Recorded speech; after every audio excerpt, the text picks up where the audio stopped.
Okay, well, I'm still sort of finding my groove.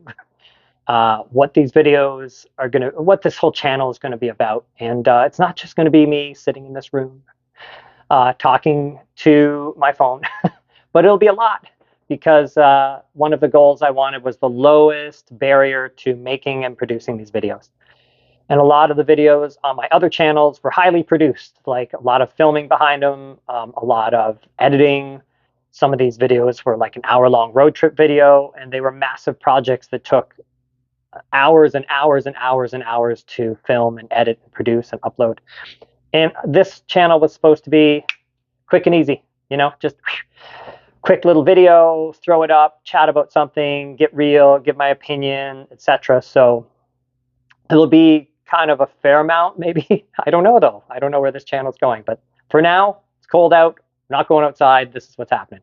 And today I want to talk about why, as a professional dog trainer, once our two dogs pass away, I'll be moving away from dog ownership. And I've had a few dogs in my life. Started with a family dog when I was a kid, around 7 years old, and we got a mixed breed of some kind, a Heinz 57, as they say. Its name was Rags, and by the time I was 8 months old, I guess it got huge. I don't have a clear memory of this. I was only 7.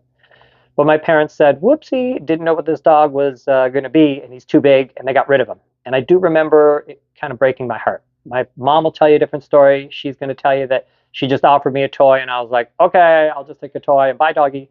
But I wonder to this day if that's why I was so obsessed with having my own dog. But I digress. When I moved out in my early 20s, I got my first dog. His name was Spare. He was a German short-haired pointer mix. He was a wonderful dog. And quick story, I was touring as a skateboarder. I said one of my previous careers was a professional skateboarder. So I was touring, and we were in New Paltz, New York, and we're at a Greek restaurant, the whole team, right? There was about 5 or 6 of us eating dinner at this Greek restaurant, and there's a little sign that says, puppies, free puppies. So I go, I want a puppy. So the next day after some of our shows, the whole team climbs in the van and we go out to this farm, and I pick up this puppy and I take him on tour with me for the next few months. And he was a great dog because he had seen a lot on tour. He was around state fairs and animals and people. He's very well socialized and a solid dog. And I had him for about 3 years. And it was difficult because I was in my early 20s. Do we all remember our early 20s? Like, I wasn't mature and I didn't have my shit together.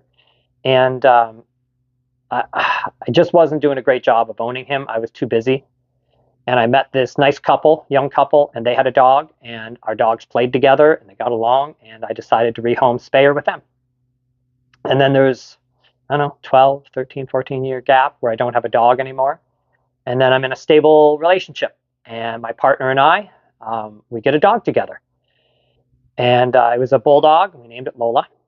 And that went okay for 3 years. We had Lola, and then my partner and I, we just wasn't the right fit. So we decided to separate, and she was moving back home with her parents. So she had a stable home life and more people to look after the dog. So I said, look, you take Lola. Then there's another gap until my wife and I get Chickpea, our American bulldog. And Chickpea has been wonderful. She's been the backbone of my business. She was wonderful, and her passing has left a huge hole in my life and has left a huge hole in my business. I still have 2 dogs, but they're not the same. They're not the same. Penny doesn't get along with other dogs, so I can no longer sort of do socialization. And this time of year, when it's super cold and snowy, Ollie's only 6 pounds. I can't really use him at a lot of lessons, so I'm limited.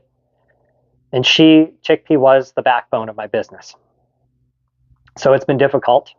I'm glad that we still have our 2 dogs. But Penny is my wife's dog. When we got Chickpea, I was still apprenticing to be a dog trainer, and Chickpea was at dog school with me. And my wife felt like, we don't have a dog, like you have a dog. So on a trip down in South Carolina, I was touring. I was still apprenticing, so I was touring dog trainers. When I was down there, I called up a bunch of dog trainers. I said, hey, I'm an apprentice dog trainer. I want to come down and see what you do. And we went to this place, and they had Penny there, and they were fostering Penny and working with her. And she's an aggressive dog, so they were trying to work with her, but she's very aggressive around other dogs. And we said we'd like to adopt her, and we took her home.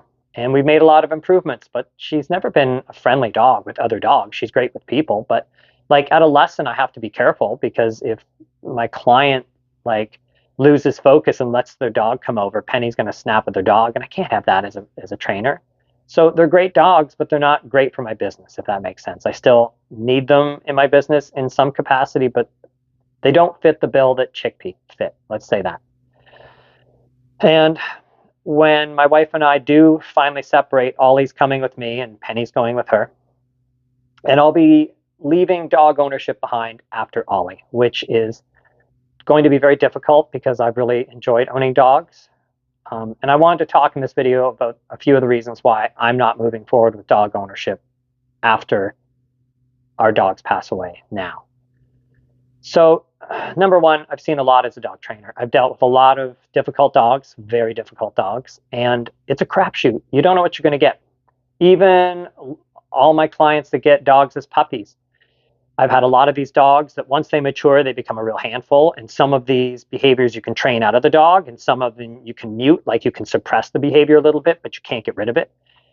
Some of these dogs become very aggressive with other people, with other dogs, with the owners. Like that can be a real problem.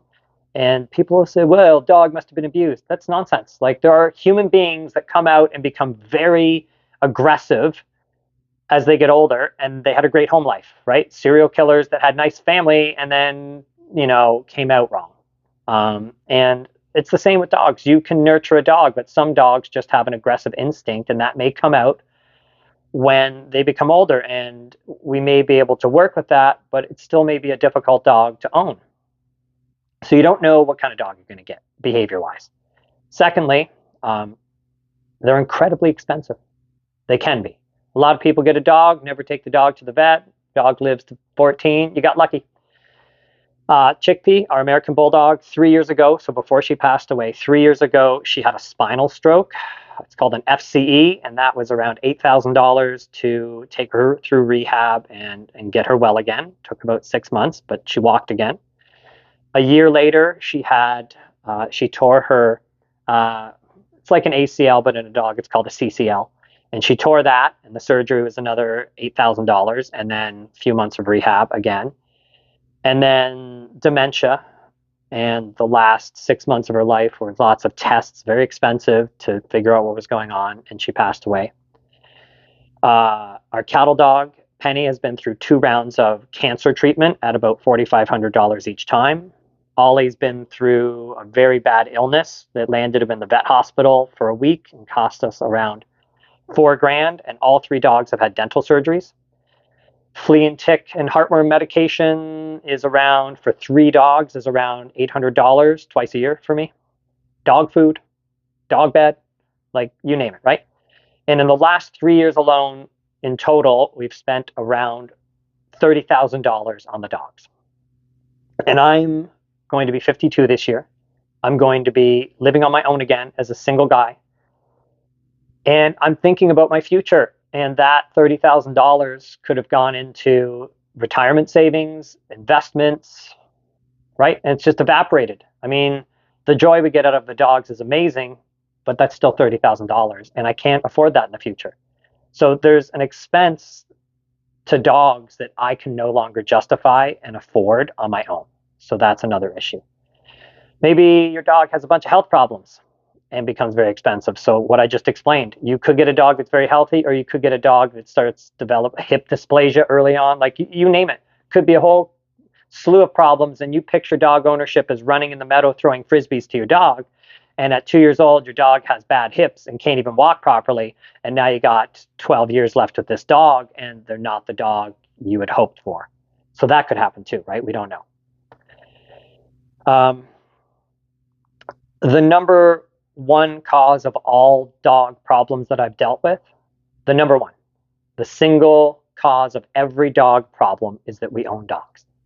Now, we have tried to domesticate the dog, and we've tried to acclimate the dog to living in a human situation, but the reality is some people are still going to get a wild dog, and some of these dogs don't want to be owned. Like people call me with leash walking issues all the time and they think it's surprising. I don't get it. My dog doesn't want to walk on the leash. He pulls all the time. He's lunging at other dogs. Your dog never asked to be put on a leash. Like, think of this. These dogs came from wolves. They're a derivative of wolves. And wolves run free in the woods and hunt prey. They also die at like 3, 4 years old from exposure and disease and starvation or all sorts of things. You know, by us owning dogs, we're essentially extending their lifespan threefold. So dogs that live with humans have an easier life. There's no question about that. They have a better life. I think that's true. But they don't live a dog life, right? Like they're not living the life of an animal. They're living the life of an animal trapped in a human world. And it's no surprise that if you put a dog on a leash and try and walk it down the street, that some of them are not going to comply, right? So I started, as a dog trainer, I started feeling like, should we be owning dogs? Like, there's a lot of issues that come with dogs, and the dogs don't have the problem. When people say, I have a problem, like my dog has a barking problem, he's barking all the time in the backyard and the neighbors are getting pissed off. The dog doesn't have a problem. The dog doesn't care about barking. The dog is having a good time barking. We have a problem. Your neighbors have a problem with the barking. You have a problem with the barking, right? And I wouldn't want that behavior in my dog either, but we're playing it off like the dog has a behavior problem. The dog has a behavior which is a problem in a human setting. So it's not the dog's problem, it's our problem. So those are all the reasons. I can't afford them on my own. I don't even know what my life's going to look like. What if I, in today's economy, I could have to work 4 different jobs to make ends meet? What if I have a whole bunch of jobs and I just don't have time to properly take care of a dog? Then there's all this guilt on me that I'm not supporting my dog properly. There's a lot of fear in just how I'm going to take care of Ollie for his remaining years and make him as happy as I can for as long as he's healthy and well and lives with me. So for all those reasons, the expense, I don't know if I'll have the time in the future, and that the money that I do have needs to go towards my future. I don't know what kind of dog I'm going to get, like behavior wise. I don't know if I'm going to get a healthy dog.